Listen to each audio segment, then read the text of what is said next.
তুফান সিনেমার শুটিং করতে ভারতে গেছেন ঢাকায় সিনেমার শীর্ষ নায়ক শাকিব খান। 13ই এপ্রিল সন্ধ্যায় ভারতের উদ্দেশ্যে ঢাকা ছাড়লেন এই সুপারস্টার। জানা গেছে 15 এপ্রিল থেকে রায়হান রাফি পরিচালিত তুফান সিনেমার শুটিংয়ে যোগ দেবেন তিনি।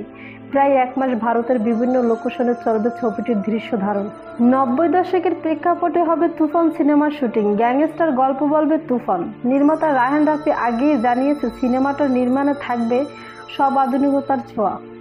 আরও থাকবে ভরপুর অ্যাকশন, যা বাংলাদেশের সিনেমা প্রেমিকরা বাংলা সিনেমায় আগে কখনো দেখেনি। এর আগে সাকিবের জন্মদিনে প্রকাশ্যে আসে তুফানের ফার্স্ট লুক পোস্টার, যা দেখে অনুমান করা যায় এক মস্ত গ্যাংস্টারের চরিত্রে রূপদান করতে চলেছে প্রিয়তমা।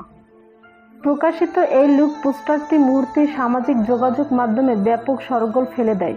যৌথ প্রযোজনার তুফান সিনেমায় যুক্ত আছে বাংলাদেশের নামী প্রযোজনা সংখ্যা চরকি ও আলফাই এবং ভারতের এসবিএফ।